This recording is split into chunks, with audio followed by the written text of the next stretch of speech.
Hello students. तो आज मैं इस वीडियो में एक ऐप के बारे में आपको इन्फॉर्मेशन दूंगा। उससे आप अच्छे से ऑर्बिटल को समझ पाओगे। तो देखो, पहले तो हमें ऑर्बिटल को समझना पड़ेगा। ऑर्बिटल क्या होता है? तो देखिए, orbital are the imaginary place where electron exist. ठीक है, मतलब ये ऐसा प्लेस होता है जहाँ पर इलेक्ट्रॉन एग्जिस्ट करते हैं और ये इमेजिनरी प्लेस है।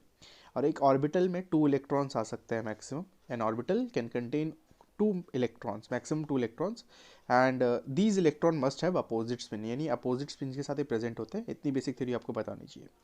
नाउ एस ऑर्बिटल की हम बात करते हैं। एस ऑर्बिटल हमारे पास कुछ इस टाइप का एक स्पेरिकल स्ट्रक्चर होता है।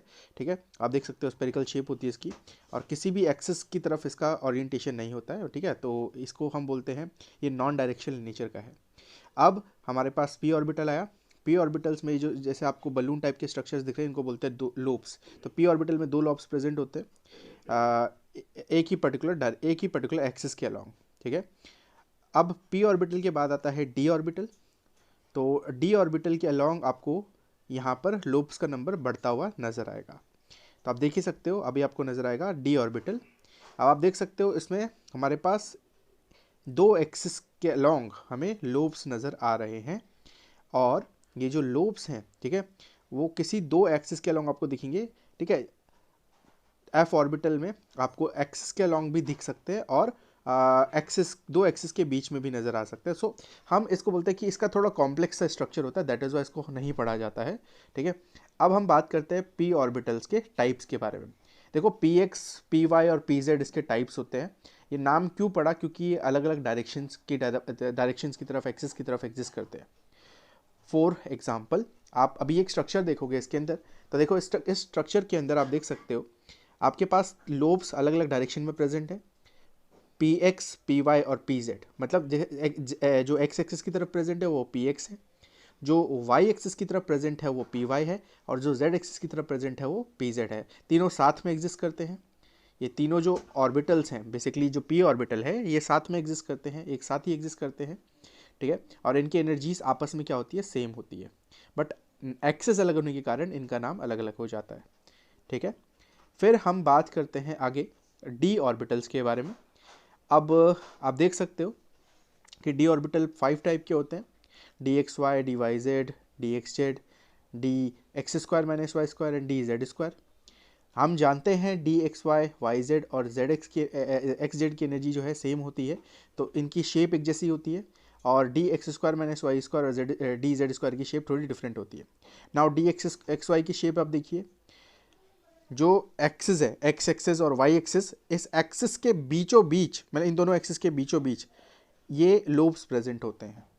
ठीक है, उसी तरह से आपके पास डी वाई जेड का भी अगर आप देखोगे स्ट्रक्चर, तो डी वाई जेड के स्ट्रक्चर में भी आपको वाई और जेड एक्सिस के बीच में लोब्स नज़र आएंगे। ठीक है, ये वाई और जेड एक्सिस के बीच में लोब्स हमें क्लियरली नज़र आते हैं। नाउ अगर हम समझे डी एक्स जेड के बारे में, तो आपको डी एक्स जेड में भी ऐसा ही एक सिमिलर केस नज़र आएगा कि एक्स एक्सिस और जेड एक्सिस के बीच में आपको लोब्स नज़र आएंगे। ठीक है, तो ये हमारा इस तरीके से हम इसको समझते हैं 3 डायमेंशनली। अब हमारे पास आता है d x square minus y square. उसका लोब कैसे होगा? उनका लोब इनसे डिफरेंट कैसे होगा? देखो, यहाँ पर एक्सिस के बीचों बीच है, और जब आप उनका d x square minus y square या जेड स्क्वायर का स्ट्रक्चर देखोगे, जैसे इसमें देख सकते हो आप, तो यहाँ पर आपको एक्सिस के अलोंग आपको लोब देखने को मिलेंगे। जैसे एक्स एक्सिस और वाई एक्सिस के लॉन्ग आपको लोब देखने को मिल रहे हैं, और जेड एक्सिस की तरफ बेसिकली इनका मूवमेंट होता है, ओरिएंटेड, मतलब जेड एक्सिस खाली होती है। तो आप देख सकते हो एक्स एक्सिस के लॉन्ग लोब प्रेजेंट है, वाई एक्सिस के लोब प्रेजेंट है, तो ये d x square minus y square था। अब यहाँ पर देखिए डी जेड स्क्वायर के लॉन्ग जेड एक्सिस के अलॉन्ग लूप्स प्रेजेंट है, और वाई और एक्स एक्सिस के अलॉन्ग एक सर्कुलर रिंग प्रेजेंट है। ये सर्कुलर रिंग को डोनट बोला जाता है। ठीक है, तो ये जो लोब है, लोब के सेंटर में एक डोनट प्रेजेंट होता है। ठीक है, जो इलेक्ट्रॉन क्लाउड है बेसिकली। तो इस तरीके से हम इनको समझते हैं 3 डायमेंशनली। नाउ कुछ एग्जाम्पल देखते हैं कि कैसे हम इसको इंप्लीमेंट कर सकते हैं, इस पर्टिकुलर कॉन्सेप्ट को, और समझ सकते हैं कई टाइप के वेरियस इफेक्ट को। देखो, हीलियम की हम बात करते हैं। नाउ हीलियम की इलेक्ट्रॉनिक कॉन्फ़िगरेशन 1s2 होती है। अब इसके अंदर 2 इलेक्ट्रॉन प्रेजेंट है जिनका अपोजिट स्पिन होना चाहिए। ठीक है, अपोजिट स्पिन होगा तभी वो एग्जिस्ट कर पाएंगे साथ में। ठीक है, नहीं तो वो अनस्टेबल बना देंगे मॉलिक्यूल को। तो यहाँ पर एच ई जो है 1 1s2 इलेक्ट्रॉनिक कॉन्फ़िगरेशन इसकी। अब यहाँ पर देखो, यहाँ पर बी 1s2 2s2, तो 1s वाला अंदर है और 2s2 वाला बाहर है, ठीक है। तो दो इलेक्ट्रॉन बाहर जो है वो अपोजिट स्पिन के साथ प्रेजेंट है और स्पेरिकल शेप आप देख ही सकते हो।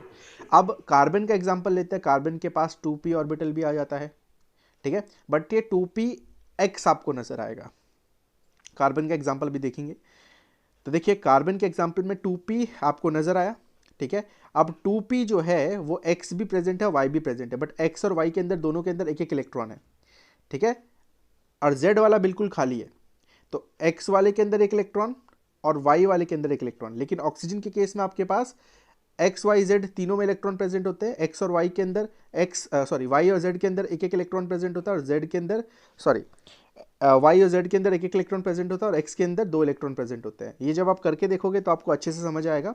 तो फिलहाल तो डायग्रामेटिक पॉइंट है, देखो 4 इलेक्ट्रॉन यहाँ पर प्रेजेंट होंगे, जिसमें से 3 का स्पिन एक जैसा होगा। 3 का स्पिन आप देख सकते हो राइट वालों का, और लेफ्ट वाले का स्पिन बिल्कुल डिफरेंट था।